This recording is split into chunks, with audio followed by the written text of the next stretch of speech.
Hello, everyone. It's Brave here again. I hope everyone's doing well. Right, so I wanted to talk about when you've been betrayed, when you feel like, you've gone through a trauma bond with someone. Uh, Usually it's you get close to people when you're in a relationship, but even if you were in a deeply close friendship or you know, family, of course, you can find it hard to get away from family members, even if they're abusive.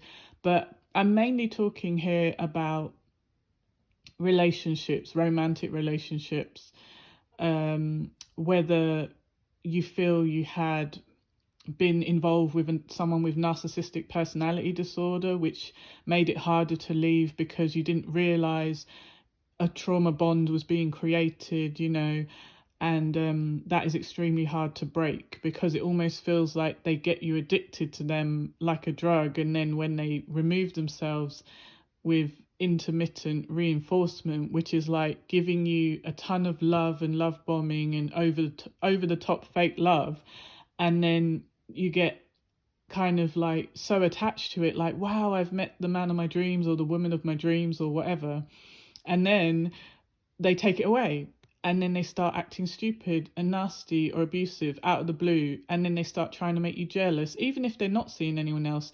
I mean, they could be, but even if they weren't seeing anyone else, they might just say things that make you think they're seeing other people, or they might make comments to make you jealous, like, oh wow, look at that girl, or wow, look at that guy, they look so good, why don't you look that good? Like, you could go to the gym, you could lose some pounds, you could wear better clothes, stupid stuff, or they could be going online talking to other people, trying to get attention from other people because they're so pathetic. Narcissists need tons of sources of supply to, even if it's negative attention, even if they're like commenting on YouTube and just getting into arguments, that is attention for them. They're so pathetic. And it's like, even if they add a load of strangers on Snapchat just so they control them, and it doesn't mean that they're actually going to have a relationship or go and hook up with all these people, but they're like a drug addict with attention. It's really sad. I feel so sorry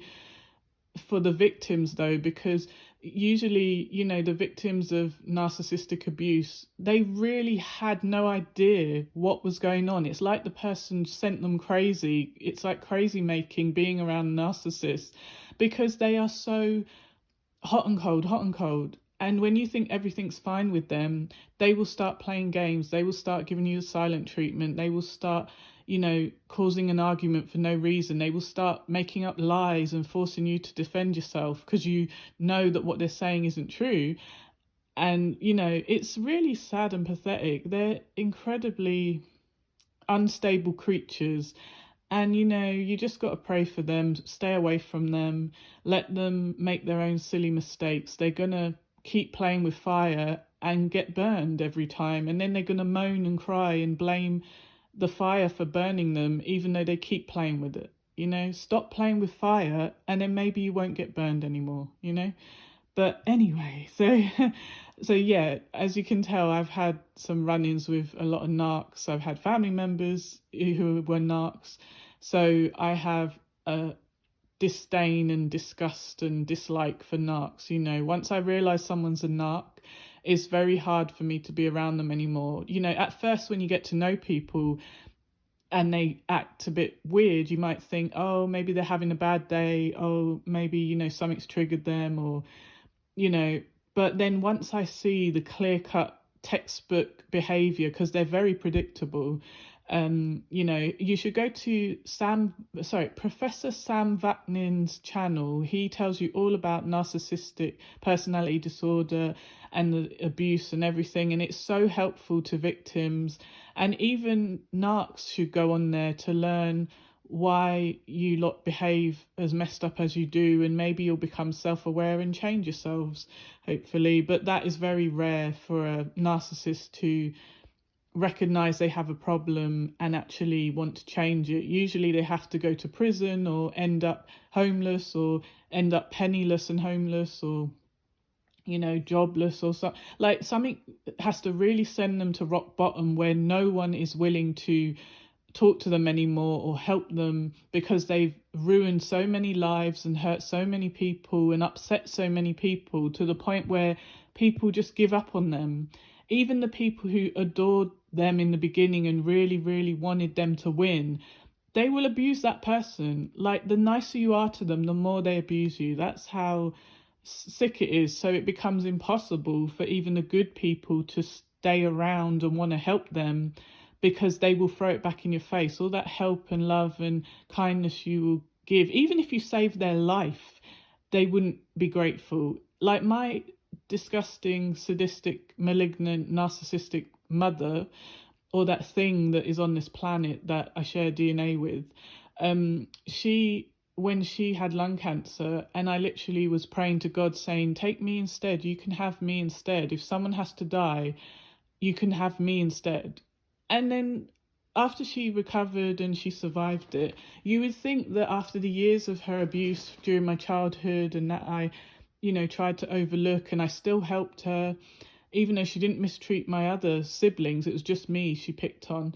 And apparently that's a classic thing in a narcissistic family, where they will pick one child to be the scapegoat, the one they always blame and are horrible to, and then they'll make the other kids the golden child to gang up on that one child they make the scapegoat. And that's exactly what was happening. And because of the good person I am, I kept helping her whenever she was in hospital, whenever she needed a lift somewhere, getting her shopping, buying her stuff, when she was going to be homeless, making sure she was okay, getting her a new place to live, and doing so much for this monster, even though this is technically my abuser. But the world is telling me, oh, you'd be a terrible daughter if you don't honor your mum. Well, just because she's my mum doesn't mean she deserved me as a daughter. Many people said, wow, she doesn't deserve you. Look how she treats you, and you still help her.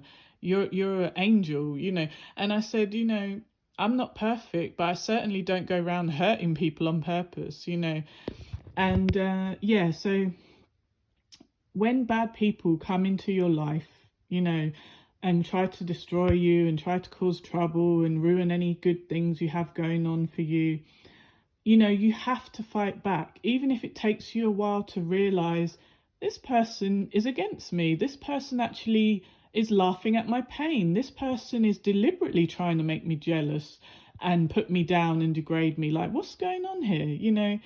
They always overstep your boundaries. Like, it's really disgusting how sadly, when I say sadly, I was going to say sadly, narcissistic personality disorder comes from people being abused as children. Sometimes it can come from over spoiling, like say like for example, Trump, when he was a kid, he would have had servants and people doing whatever he wanted and having control over adults because he's a rich child. So when he goes to somewhere where people are not rich, maybe a restaurant, and he can order the staff around, maybe the parents let him do that. So he's got a false sense of reality. That's his reality in the rich world, but that's not normal reality for everyone else.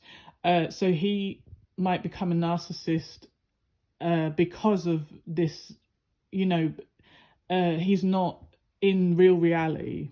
And the same with kids of like royal families and stuff.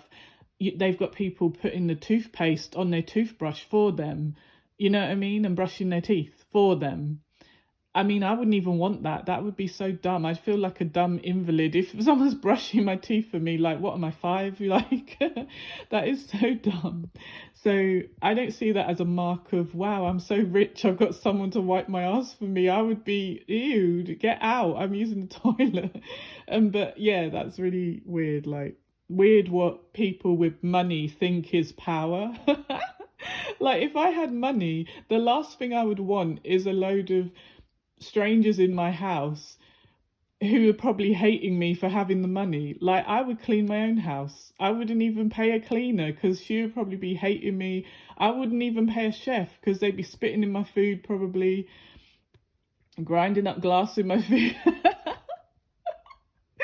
Like, oh my God, I'd be so paranoid that this fish tastes a bit glassy. Like, did you grind glass up in my food again, chef? Like, the F, like, what? Gordon Ramsay, why are you grinding glass up in my food? I thought we were cool. But like, yeah, it's one of those weird things that narcissistic personality disorder, majority of the times the narcissist became a narcissist because their mind split after being subjected to terrible abuse in their childhood or young adulthood, or experiencing some terrible trauma where their mind couldn't handle it and it split. It split in order to protect itself from the pain and the trauma that would overwhelm it. But, and however, then they turn into a monster and start hurting other people in order to protect themselves. And then it becomes a habit, and then they enjoy hurting others, which is terrible, obviously. Yeah, so, I mean, in my opinion, I'm always going to fight back, even if it takes me a while because I might have fallen in love with someone, or I might have, really cared about someone. They got a terrible traumatic childhood, or a sad, loss of family members, and it's a sad story. Then I'm going to feel bad for them, and I'm going to want to save them and want to look after them. But once I see you're a narc, then I have to get away from you, because you're gonna push me away, and I'm going to know it's coming, and I'm going to feel sad and hurt because I know you're going to hurt me. You know what I mean? So it's not even like, oh, I'm going to run away from you before you throw me away, or I'll hurt you before you hurt me. No, I know that it doesn't matter how nice I am to you, you're going to want to hurt me. You're going to expect abuse, because that's what your mindset has set you up to expect in your childhood.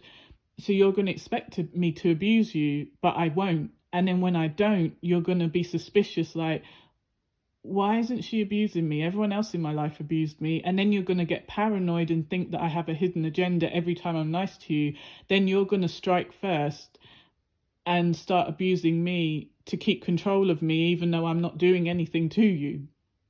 Because you want to feel in control of something, because when you were a kid you weren't in control of anything, and it was painful and horrible. But then the sad thing is, while you're pushing people away to force them to run towards you, it's not going to always work out that way. Yeah, even if you did it 100 times before, I've already dealt with multiple narcissists in my life. So I know what you're going to do before you even do it. And also I've got a degree in psychology. So I know why you're doing it, even when you don't know why you're doing it, the crazy behaviors. And it doesn't hurt any less. It hurts when someone you care about has these personality disorders. Just like if someone had Alzheimer's, or Parkinson's disease, anyone you care about, and they're not able to, they can't behave the way they used to before. I mean, like, I don't think Parkinson's is a good example. I think Alzheimer's just is, the reason I said that as an example is just the memory, them not knowing who their own family is, and them losing their memories and stuff. That's like they're not themselves. Sorry, that's a terrible example. Split personality disorder, that's what I meant to say. I don't know why I brought up those other conditions, sorry. What the hell. Yeah, so when I think of a narcissist, I immediately think of Dr. Jekyll and Mr. Hyde, because they are, but there's more than two people. I think there could be four people in their personalities, because one of those is like the child they were, the inner child that was abused. Then one of them is the false self, which is like Mr. Hyde, an abusive father type figure who, can be abusive and demanding and controlling over you. You'll meet these different personalities in them. So you'll want to mother the child you see in them, the vulnerable side of them. Then you'll want to fall in love with, the part of them you think is them, but that bit is just, I don't know, like, it's like there's a part of them they're faking, right? So when they love bomb you and make you think they love you and you're their soulmate and blah blah blah, and they've never met anyone like you before, and they will tell you everything they think you want to hear. And if you're a broken person, you'll fall for it very quickly, very easily. Then you'll get addicted to hearing, I love you, you're so beautiful, you're so wonderful. even if you're lying there looking like crap and you know you look like crap, and you're like, not saying, not putting yourself down, but I mean, like, in the morning your hair's all sticking up and you got no makeup on, and you're not looking your best, even though we're all beautiful. But I mean, when you're not looking your best and someone says, "Oh, you look beautiful," you're like, "Shut up." I don't even want to hear you say it right now, because I know I look crazy. I know I look like Mr. Potato Head or a Greasy McNugget right now. But it's weird, because if someone truly did love you and loves your soul, then they wouldn't think you were ugly, no matter what you look like, because they love you literally inside and out. Like, because the soul you are is so beautiful, it makes the outside, it doesn't matter what the outside looks like. I mean, so when so when they have like love bombed you and tricked you into thinking they're Mr. Wonderful or Miss Perfect, whatever, you fall in love with that fake mask they put on, and you really think that's them. You really want to believe they're so intelligent, they're so funny, they're so, everything you dreamed of, right? And then once they see, that you love them so much, that you're close to them, you do anything for them, they'll even ask you, "Do you feel close to me? Will you do anything for me because I'd do anything for you?" It's like a loyalty test. They will ask you things to try and prove your loyalty, or they'll even, like, they could even offer marriage and talk about family. It's future faking, fake promises, making fake promises, trying to get you to, you know, just fall for their lies, because for them, they need you to fall for the lie. They need you to be so besotted and head over heels for them, because that gives them power, obviously. And I'm just going to do a part 2 to this video, so look for the part 2. Okay, thank you, bye.